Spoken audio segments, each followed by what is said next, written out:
Hey guys, it's your favorite sisters with the Confessions of a Reluctant Caregiver podcast.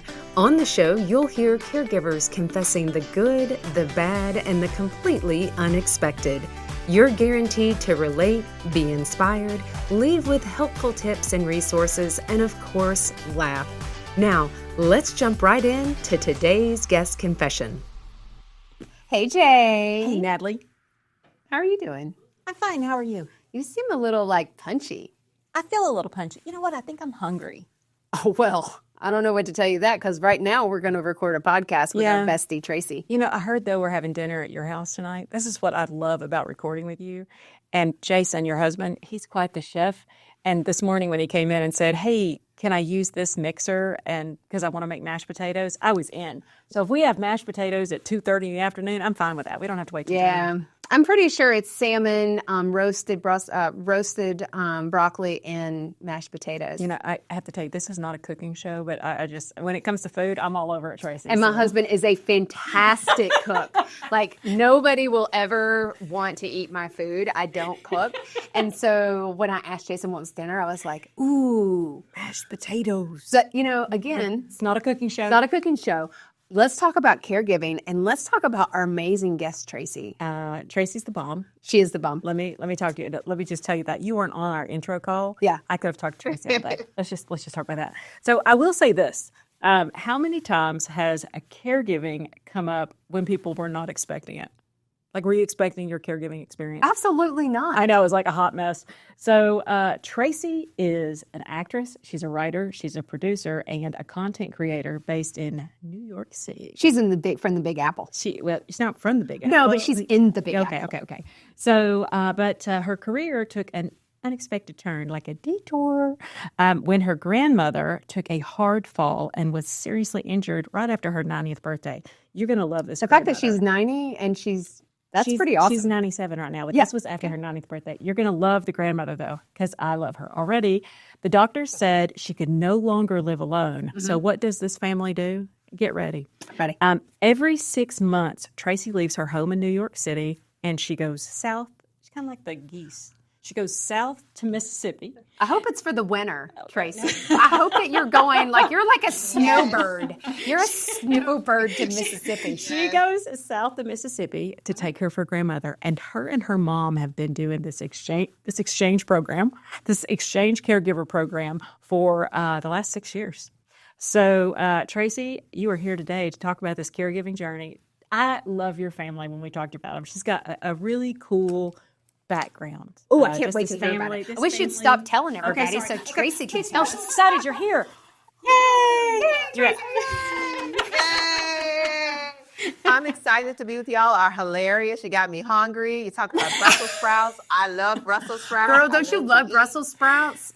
Mashed potatoes. I do. Yeah. With bacon. Brussels sprouts, they have a bad rep. Yeah. I mean, people are sleeping on Brussels sprouts. I think we should go on a mission to improve the profile of Brussels sprouts. We could do that. That's what I think. I would agree with that because I'm going to tell you, although it's broccoli, Brussels sprouts are actually my favorite. Roasted. Yeah. Now, I don't like them when they're cooked, steamed, whatever, boiled or whatever, because they have this awful smell. I think that's where the reputation came from. And I think that's where the rep comes from. Our grandmother used to do that. So especially since we're talking about your grandmother, she a good Southern cook. I just can feel it. Oh, please. Slap your mama twice good? Seriously, I'm not even saying this because she's my grandma. This woman in her cooking heyday, and she actually was cooking up until about maybe 5 years ago. Wow.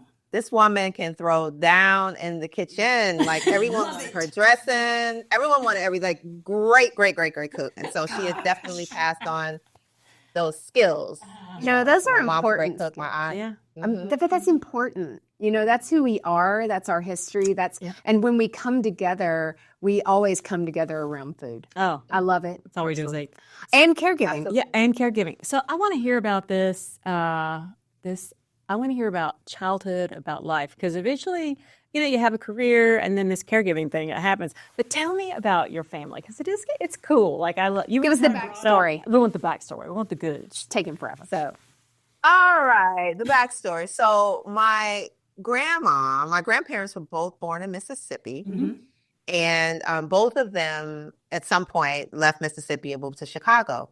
But before that, my grandmother is from a very amazing family. Her father was the first Black man in her town to acquire a loan from the bank to start a farm. Okay. And so he bought over 135 acres of land, and it was a hot mess. It was just barren and just gross.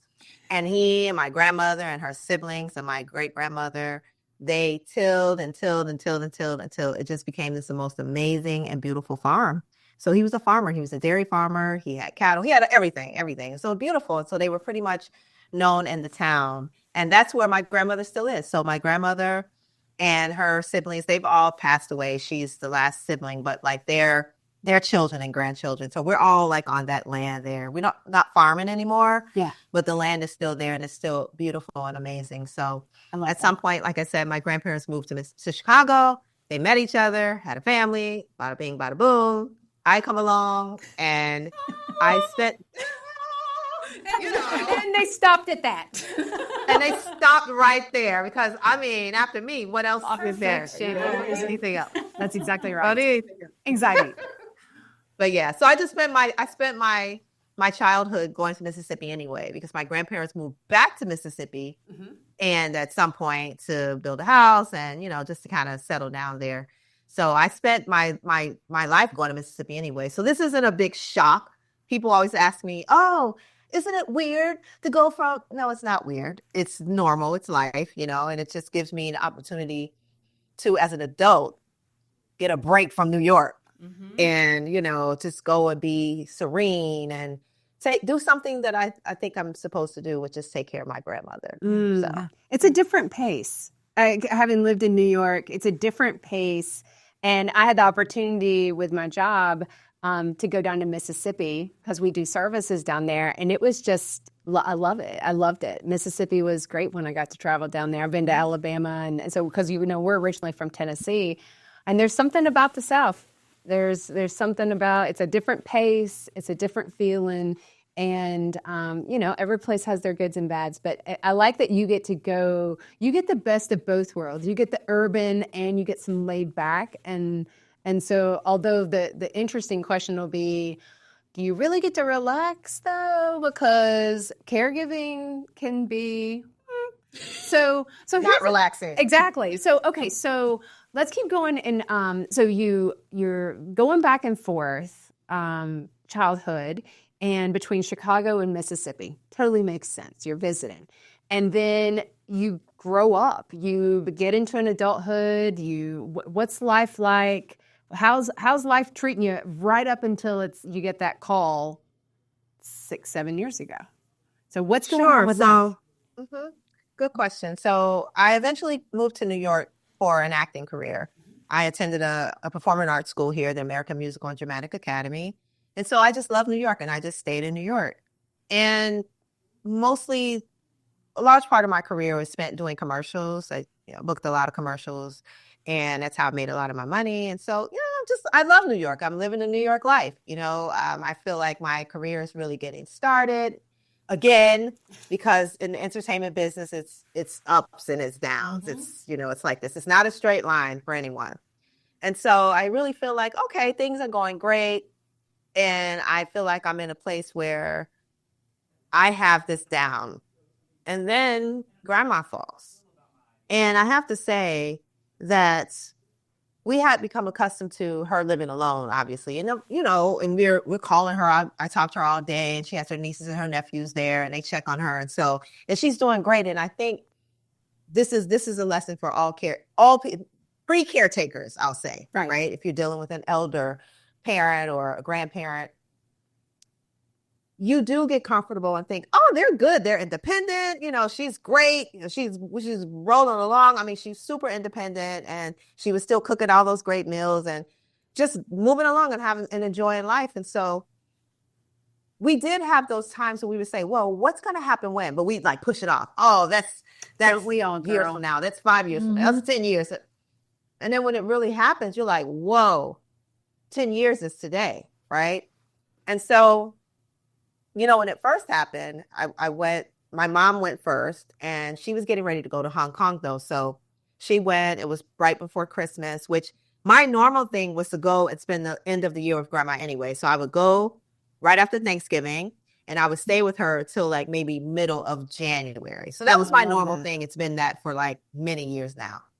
So I was getting ready to head that way anyway, but maybe like 2 weeks later.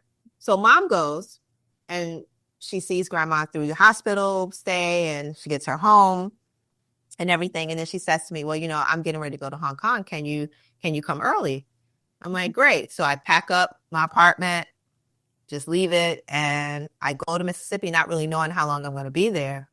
So that initial time, I ended up being there for 9 months. Mm-hmm. So I was there from maybe like the 10th or 15th of December of 2017. I was there until June of 2018. Straight. Never came back. And so I got somebody to stay in my apartment. My friends helped me out with that, but I was paying for everything for months before someone came. Yeah. So, probably cost me a lot of money. Thousands of dollars. That's normal for caregiving. Nobody sees it. I know that, when you and I spoke, it was the day that this occurred. Give me a little backstory, though, because your grandmother she's a woman's independent. And so just like what you said, never get comfortable with it because you should always do a little planning. Tell me about exactly what happened, though, because this was kind of interesting to me, how this kind of came about. Sure. So my grandmother, in Mississippi, in our town, garbage day is Wednesday. And so grandma would get up early Wednesday morning. She would pull the garbage bag out of the garbage can, and she would put it in the trunk of the car. And then she would drive the car to the end of the road, put the garbage out, turn the car around in the road. It's all very dangerous. Trust me. We've been telling her for years to stop doing this, to get someone else to do it. So this particular morning, grandma and I always talk every morning anyway. Like right now, today, when I'm not there, I call her every day at 6:00 her time on the dot, sometimes 2 minutes before, sometimes 2 minutes after, but we talk at 6:00. So, and I think we've been talking at that time anyway. So this particular morning, she called me early. The phone rang. I see the number, and I'm like, okay. I have to admit, every time my grandma's phone rings, I brace myself. That's just, I'm just what's going on? Yeah. So I answered the phone, and she was very calm, and she said, I fell. I said, okay, what happened? So she said, I was pulling the garbage out of the can, and I lost my balance. And so she fell back against the water tank. Mm-hmm. And banged up herself really bad. She broke some ribs in her, broke her ribs, many places. So her niece came and came down to see about her. She called her niece, and they called the ambulance, and there off she went. And so initially, I guess it didn't seem as bad, right? Because she was able to call me, and she wasn't. But when they got to the hospital, they said, oh, we're going to have to rush you to the big hospital in Jackson. Mm-hmm. So they rushed her to Jackson, and she was just in bad shape. Wow. And so, I think she was in the hospital for a couple of weeks, and she was just very disoriented. And my mother says she's always been a hypochondriac, and she's a hypochondriac with me. So she's always like, oh, I don't feel well, And you're always like, oh, it's the boy who cried wolf. Well, we knew that this was bad because she wasn't talking. She's very, very, very loquacious. Mm-hmm. She wasn't saying anything. And so we were like, oh, this woman is really hurt. Mm. So it took months and months to get her back I pretty much nursed her back for that 9 months. That's what I did, and that was just really the beginning. That was the first illness. So she's been sick since then, but So that was the fall. Oh, and so I'm going to actually take a break right here. Because it's getting good. Because it's going to get good. There's more. Because there's always something happens. It's either a slow burn or care comes in a crisis. And this felt like a crisis. We'll be right back. Starts to burn. Yeah, and then we start to burn. We'll be right back. All right, everybody. We are back here with Tracee Loran. And care started the crisis, but she's been doing it for 6 years now. So, she's just up and down, So you go back, you go for your normal, Christmas visit, and it turns into 9 months. So talking about you, and did you think it would be 9 months when you didn't go back on your normal schedule? What was your thought? Like, I mean, you work for a living, yeah, right? do I need to go back to work or? Yeah. So I freelance, I audition, I need to be in New York to audition. So Feels like you need that changes things, right? And so it's always like, wow, what's going to happen there? And I had to tell my agents, I'm not going to be here. Don't call me for anything. Like, it's just not possible. And so she was so not well that it's not like I could leave or anything like that. We didn't have any help. Our relatives are great and they help when they can. Like, if you need to do a little something. But you're talking about consistent help in the house. We had none of that for the first 3 years. So whenever I was there or my mom was there, it was just us the entire time. So yes, that made it challenging. Of course, I wondered like, hey, what's going to happen with my career? Things are just starting to get going. I feel like I'm getting in a good place. And what am I going to do for Mississippi? And so, but honestly, I was more thinking about my grandmother because we have been close since before I was born. Yeah. And she's always like, we have been incredibly close. I can't even, like, when I hear people, when people aren't close to their grandparents, it's weird to me. Just because that's not my reality. So we're super tight. So of course it was going to be me. Of course I was going to be the one that ended up with her and ended up there. Like, it's just, that's the way it's supposed to be. If it had been any other way, that would have been weird. And so it didn't really matter. Yes, I was worried about my career and what's going to happen and all that, but I was more worried about her. Yeah. And just being able to, scared. Now, obviously, we're not all not going to be here, but I wasn't ready for my grandmother to not be here. So, I just felt like it was most important to take care of her. So no, I did not know I was going to be here for 9 months. I did not know how long I was going to be there. I just said to my mom, listen, my mom is married. She has a business. I said, listen, I'll stay longer and let, you take care of everything. I just felt like for her too, my mom too, that I should take more of the burden at that time. And so that's what I did. I did not plan it, but that's what happened. Yeah. Do you think that caregiving is kind of in your DNA? This is just what you do as a family. Like, is this something that is learned, or is it just, would you attribute it to say it's relational? Because I hear you saying, because we were super close with our grandmother. And I helped care for my grandmother after my grandfather passed. And I didn't realize I would definitely be defined as a youth caregiver. And so, but I didn't see that but my youth caregiving would have been helping her do tasks that seemed appropriate for me as a granddaughter. Do you know what I mean? Like, and I adored my grandmother. So I totally agree with you. I think it's sad for people who don't know their grandparents because there's so much knowledge there. And there's so much that you can gain. Do you think, was this something that you all just did as a family that you saw from other families, like you care for your elders? Is that a mentality that you all were raised with? Or is this just something that, of course, we're going to do it? And it never was even a thought of, did I have a choice or not? Well, I will say culturally, it is a thing. Like, we are expected to take care of our elders. Somebody's going to take care of your elders in the family. It doesn't necessarily mean it's going to be a daughter. Maybe you don't have kids. It doesn't mean it's going to be a spouse but someone's going to take care of the elders. And it's very much a cultural thing. Now, in terms of my family, I say for me, I think I do have a nurturing spirit, like a lot of women do. Exactly. We are nurturers by, I think, innately. But I believe I've always loved elders. And I also, on the opposite side, like, I'm also a youth mentor. So I think it's just about caring for people, right? Yeah. So I love the youth, whatever. It's a humanity thing, right? I love that.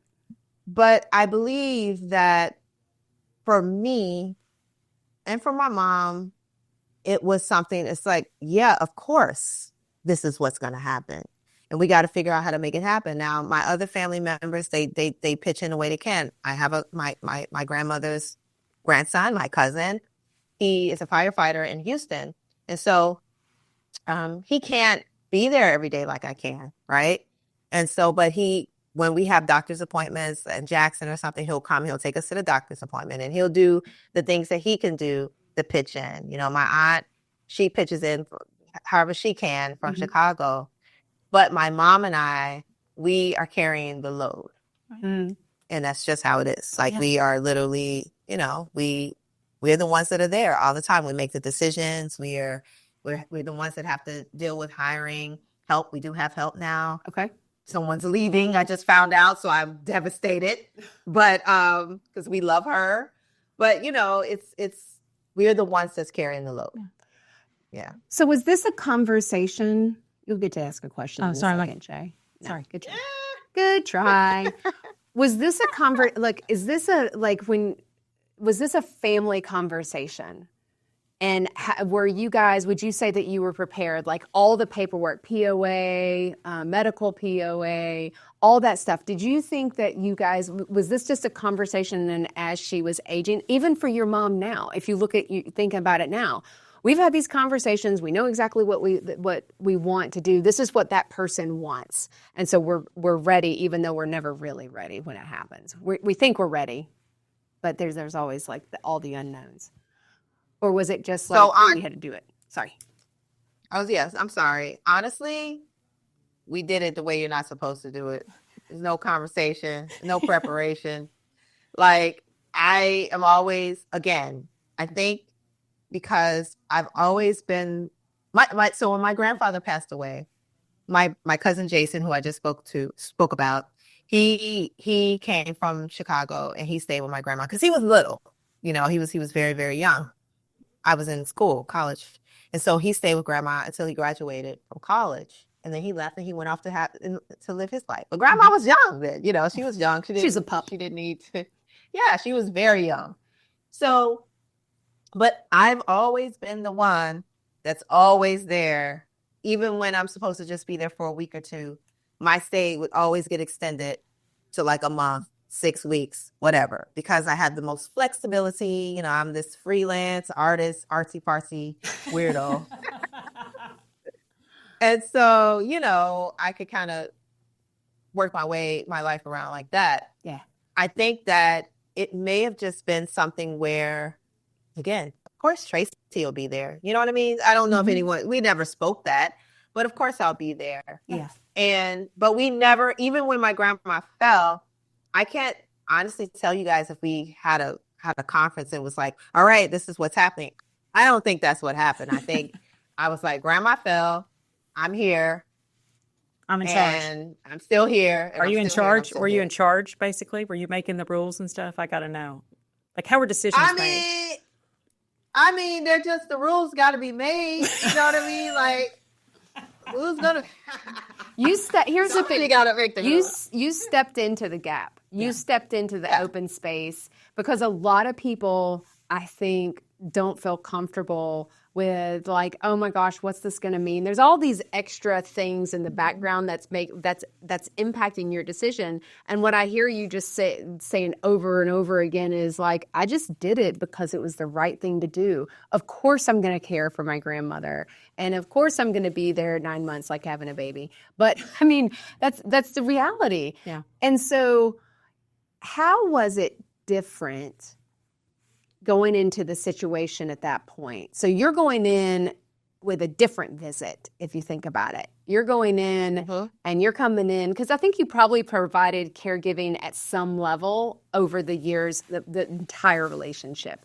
You probably helped out here and there. Where does she need help? You know, maybe you're driving the garbage down, but or walking it. But how did it change? Because it was that fall that really created, I think, the world changed, because then you start going on a schedule that's a formal schedule with you and your mom. Right. And also, I have to say that whatever assistance that I gave to grandma, I'll call it my grandbaby, by the way. I love that. I love it. I knew there was another name. Which is hilarious. I always say it. I'll be like, oh, you my grandbaby. But whatever assistance I was giving to grandma was just like going to the store and yes, walking the garbage down and going to the mailbox and stuff like that. I did not have to do anything else for her. She bathed herself. She cooked her own food. She was cooking for me. She did all those things. Like, seriously, she drove herself. She drove me to church. Like, because I didn't like, she had a Lincoln. I didn't like driving big cars. So she was literally doing all of that stuff. There was no helping her. There was no helping her get dressed. I cannot stress enough. Like, she was literally 100% independent. Gotcha. And so then as, of course, she gets a little older, then she needs her nieces and stuff for starting to take her on her errands to, drive around and stuff. But she was still driving. And then one day, I think she had turned like 88. Maybe she was like 87, 88. I don't know where she got spooked. I don't know what this spook means. It's like a weird thing. Like we were telling her, Grandma, we can move the mailbox when you're over 65, actually, or maybe 70. I don't know what it is. You can have the mailbox moved from the road, right, to up by your house. Oh. But you have to just apply for it. You got to send in to the postal service. Yeah. And yeah, because, either if you're homebound or if you're an elder, you can have your mailbox in the South. In Mississippi, anyway. I don't know what they're doing in Tennessee and Alabama and all these places. Probably the same. But in Mississippi, I'm sure it's the same because it's federal. It's federal, right? Yeah. And so, so she was like, no. She was fighting it. I'm like, okay, you want to continue to drive your car down the road back, basically, because we're on the side of the road where our mailbox had to be on the other side. Because as you guys know, in the South, no matter what side your house is on, your mailbox all has to be on the same side. That's exactly right. For people who don't know that, for all you city folks out there. Yes. So, her mailbox was on the other side of the road. Yeah. So she would have to drive across the road, get out of the car, get the mail, get back in the car, back across the road. We already know how dangerous. That sounds dangerous, right? Yes. She was doing this until her late 80s. One day, she didn't tell us what happened. I don't think anything happened, but she has a very strong intuition. She does. And one day she just called me and said, all right, I don't want to back the car down the road anymore. Can you send that thing into the post office? Yeah. And I said, okay. So that happened. And then one day she just didn't want to drive anymore. Now, thank God she never had any accidents or anything. Yeah. But something spooked her. Yeah, you're right. So when that happened, her nieces and nephews would have to come and take her driving, come pick her up and take her to church and stuff like that. That was the most help that she was really getting. Yeah. She was still doing everything else. So when I went to her that day, when she fell, of course, as you said, I went with a different motive. Yeah. She fell. And now I'm driving up and knowing that I don't know what condition she's going to be in. Yeah. And I'm going to have to help her. And so, yes, that was a whole different thing. And I think that it just became, listen, this is the reality for your listeners out there. It's always going to be one person in a family, at least, that steps up. When that person steps up, let me tell you, other people aren't going to volunteer because you've already stepped up. That's right. So unless you say, I need you, they're going to be, they're going to assume that it's not out of maliciousness or anything. Some of it is selfishness and some of it is human nature. Like, oh, Tracy's good. Oh, she's good. And unless you say you're not good or that you need the help, they're going to let you. Calvary's not coming. They're going to let you do it. And it happens at work. It happens everywhere. It's true. Of course they do. Best employee gets all the work. Thing. Yes. There you go. Mm-hmm. There you go. The eager beaver does it all. Yeah. That's and it's and Tracy, you were the eager beaver. I'll do it. Let me do all the care. That's exactly right. Beaver. Yeah. Oh. Yeah. But also trust myself to do what has to be done. Yeah. I trust myself to know.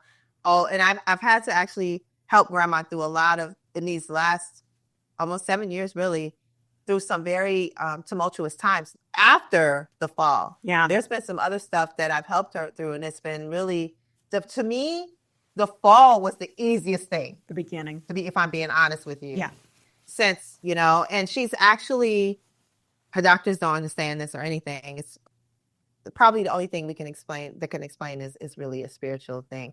She's actually in better shape at 97 than she was at 91, 92, 93, 94. Wow. Explain that. Like, seriously, she has a heart condition. Her heart, everything is better. Isn't that interesting? The grandbaby's doing good. Now, I wonder if she's eating less bacon and whole milk. Because you know bacon and whole milk is exactly, and you're cooking the eggs in the bacon grease, girl. You know it. That's how, I'm sure that's why my grandfather had a heart attack at 68. And so, but you know what? He ate a lot of bacon. So we like bacon in everything. Southern eating. Southern eating. I know it. And I'm better for it. Just saying. Sure. Very true. Okay, hold that thought for a second, because I want to hear more about, you thought the fall was bad. That was easy. So I want to take a break, one more break, and then we're going to come back, because I want to know what the last 6 years has been like and how that's impacted across the board. We'll be right back. All right, everybody, we are back here with Tracy. We've gotten through the fall. We've gotten through some fun times with grandbaby, who I love. Okay. But here, there's a lot more that goes on. The fall is just the beginning. I am going to ask for those, like, what happens in these past years that have occurred. But I also want to talk about your relationship with your grandma, because somewhere in there's kind of probably been a little bit of a switch. Like, Tracy's kind of in charge, and she's like, no, I used to, like, diaper you. So I want to talk about relationship and then some of the other events that have occurred over these last years. Sure. Yes, it is an interesting dynamic, right? When you go from the child to the grown-up. And I do work, I have to be honest, I work very hard, though, to make my grandmother feel like the adult that she still is. Right. And, you know, she's an adult who's lived life, though. That's the difference between taking care of a child and taking care of an elder. Because the child does not have those years of experience to draw from. The elder has depending on how old they are, decades and decades and decades. They've seen a lot. And so I try very hard to, even when, like, I'm talking with her doctors or her nurses or whomever, that I'm not talking over her head. When they're asking questions, I say, hey, ask her, you know, and then I fill in the gaps where I need to. When it comes time to sign stuff, I say, hey, let me get grandma to sign it. She's able to sign. Okay, her signature may not be the way she likes it before, but I say your signature is great. So I try to do those things to incorporate her in her own life and decisions so that she can feel like she's a part of it. Now, of course, there's still some, like, you don't have to tell me what to do. You know, when I tell her what to do. There's some sass. When I encourage things, you know, when I suggest things. And so, yes, there is some resentment sometimes. And she and my mom really have it out, which is hilarious because they are a lot alike. And I tell my mom, now, take notes, honey, because if you start acting like that when your turn, you're going to a nursing home. I love a solid threat. I know. I love a solid threat. Because I'm an only child. I'm my mom's only child. So I'm like, you only got me to deal with. Yeah. That's exactly right. Yeah. So my mom and my grandma, they go at it sometimes. And me and grandma, you know, sometimes I feel like we fight like sisters, and it's hilarious. And she gets mad about things. And I'm like, grandma, when the whole walker thing came, when she needed to start using a walker after she fell, that was a battle for a couple of months. It was like, lady, you got to use this walker, and you got to use it because it's going to help you stay independent. Because I say, like, if you fall and break your hip, I can't pick you up. That's not going to be a fun life. Right now, you can still go. You can do all your own business. You go to the shop. You know what I mean? She can still do stuff to have her dignity for the most part. Yes, we help her. We escort her to the restroom, and we escort her to the shower, and we help her with the hard stuff.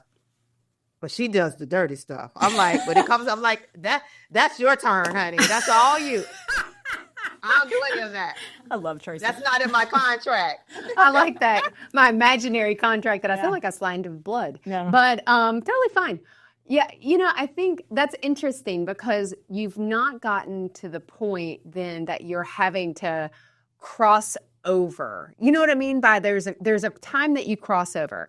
The time that I helped, and this is not an embarrassing thing, the time that when my mom had an accident and she got sick in the stall at the nastiest Walmart in North Carolina, Greensboro. And I had to crawl underneath the stall because she couldn't get up to open the door. And she just gotten sick. And I'm sitting there. That is a crossover moment. Do you know what I mean? No, I've had those. No. Like a full-on. Yeah. Mm-hmm. No, and now I've had those. Yes, I've had those moments. Fortunately, not in public. They've happened at home. Yeah. I think what I'm saying, because if they get sick or something like that, then guys, ladies, I have a very weak stomach. Fair enough. And I never imagined that what I would be doing now, some of the things that I would have to do, I would be able to do. Yeah. Because my stomach is very weak. So I've had to put aside those things and just pull up my pink girl panties. Right. And yes, there are things that I've had crossing over. Is that what you call it? Yeah, like that moment that you cross over that I'm like, remember that time you changed mine? Oh, I didn't expect to have to do this. Yeah. Or no. I've had those. It's just not. I think that there are some people, some caretakers who have to do that every day. Right? And they're caring for people who literally can't go to the restroom alone. Yeah, incontinence issues and stuff. Yeah, right. So I may be dealing with someone who might have a little bit of incontinence issues.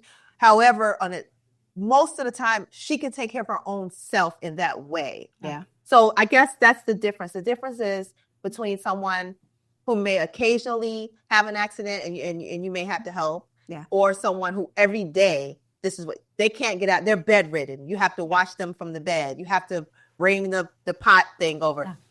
Thank Jesus, we're not there on an everyday basis. Yes, when she was sick, at her sickest, we did have to do some of that. Yeah. And I did have to help her do some of that. But fortunately, I feel blessed enough that on a daily basis, right now, where we are in our life, as my mom likes to say, our reality right now is a good one. Yeah. If I look at what some other caretakers have to do.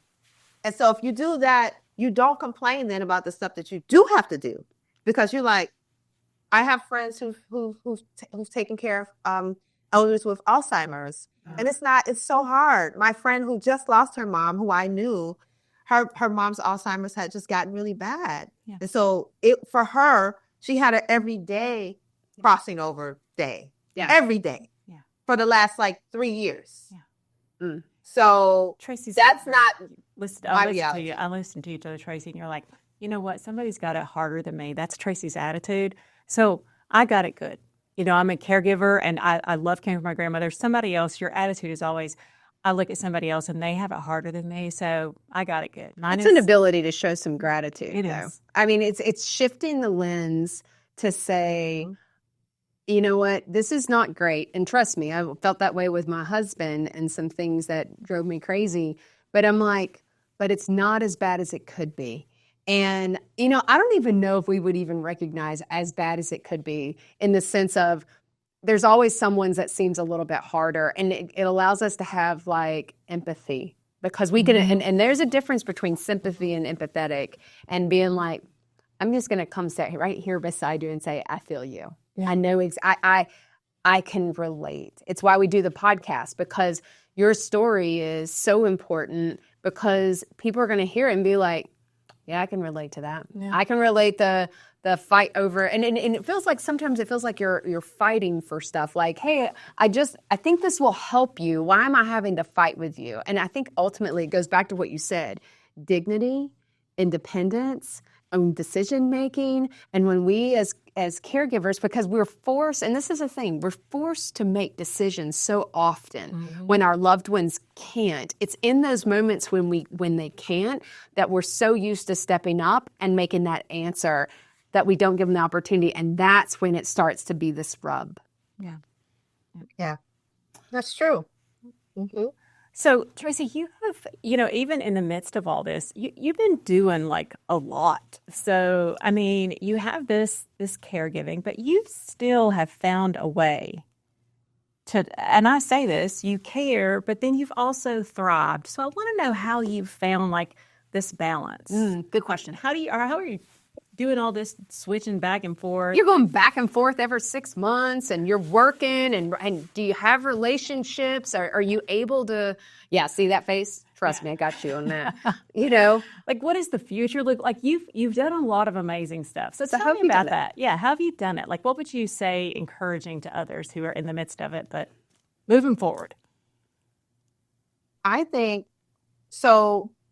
I had to step back and find a way to still support myself as an artist and figure out, wait, how can I do this in Mississippi? Oh, shoot. Look at all this land that I have here. I don't have to worry about putting my camera outside in New York and going in the house and coming back and it's stolen. I can just set up my equipment right here.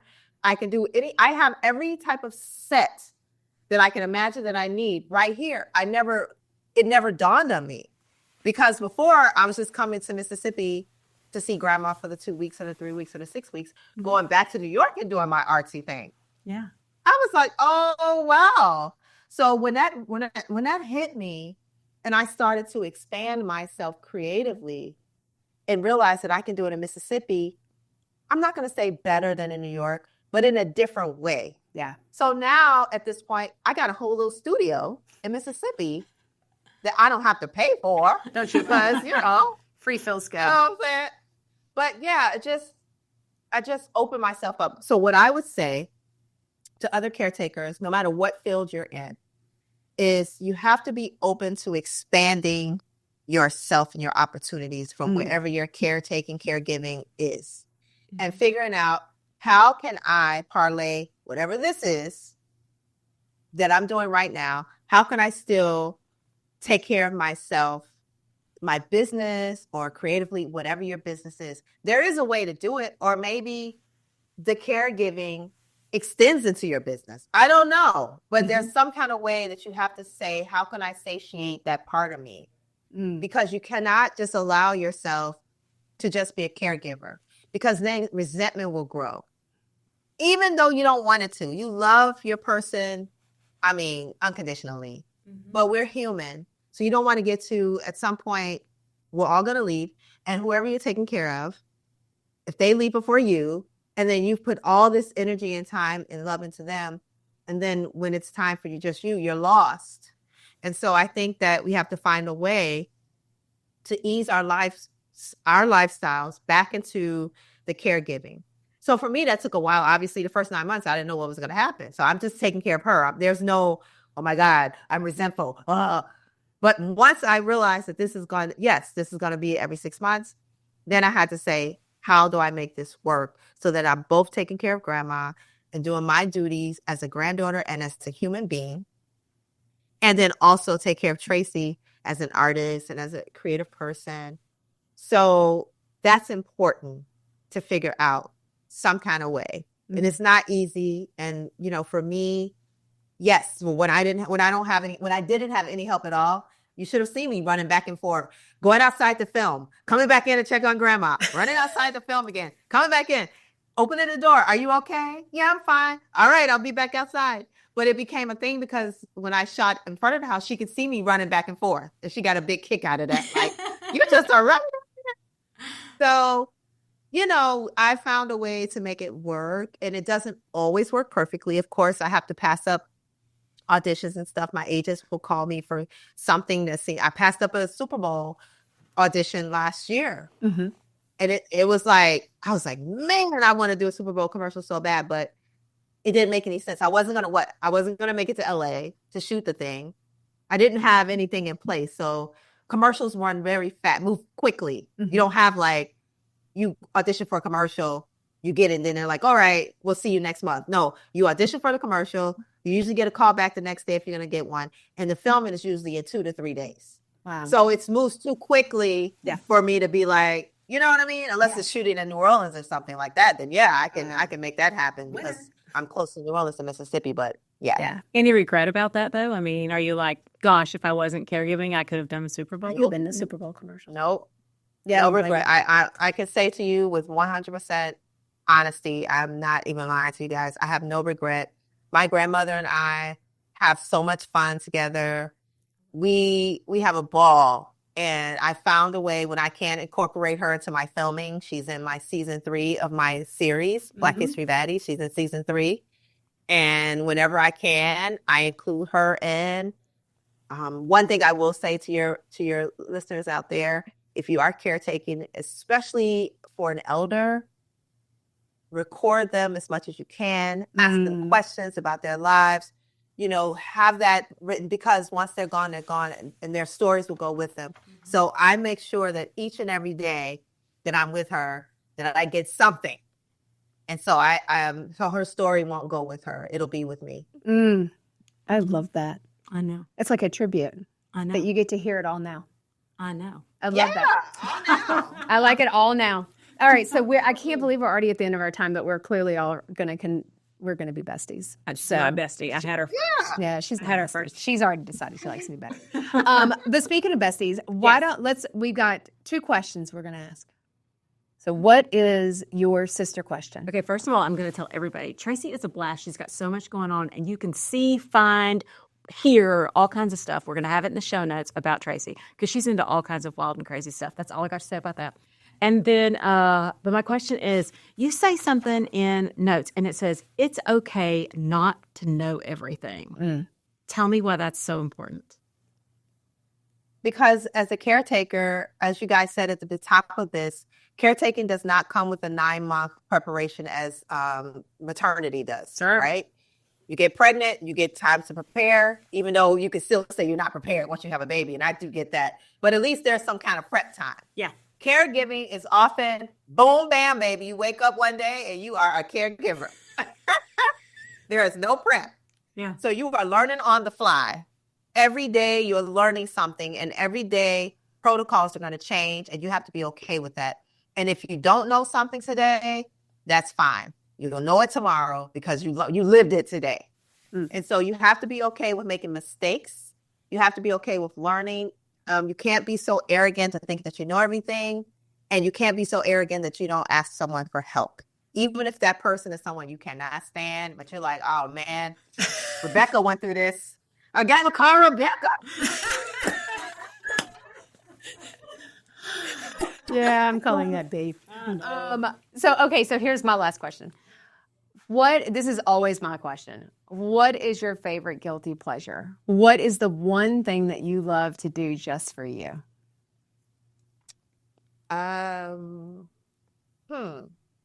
Well, I love competition reality shows.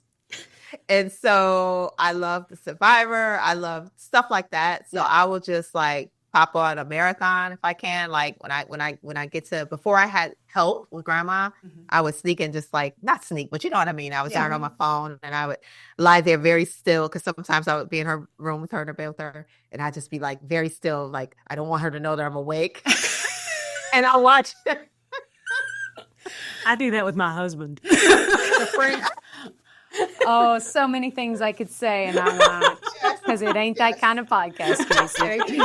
Girl, you know it. Tracy, that is so much fun. Oh, well, thank you so much for being with us. I love that. I'm going to tell you, I also do it, Jason. So I'm like, don't we all? We're like, ooh, nobody sees me. I just want to watch this and just enjoy my little cat memes. I will tell that cat memes. The cat memes crack me up on Instagram.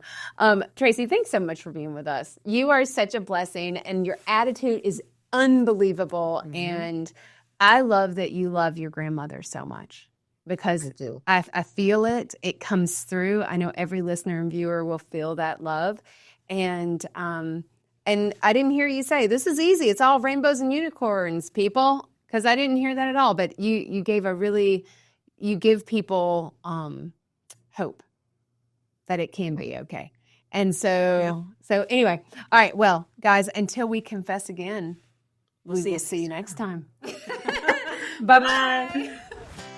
Well, friends, that's a wrap on this week's confession. Thanks so much for listening in to the podcast. But before you go, please take a moment to leave us a review and tell your friends about the Confession Show. Don't forget, visit our website to sign up for our newsletter, as well as connect with us on Facebook, Instagram, LinkedIn, Pinterest, and Twitter. You'll also find the video recording of all our episodes on the Confessions website and our YouTube channel. We'll see you next Tuesday when we come together to confess again. Till then, take care of you. Okay, Let's talk disclaimers.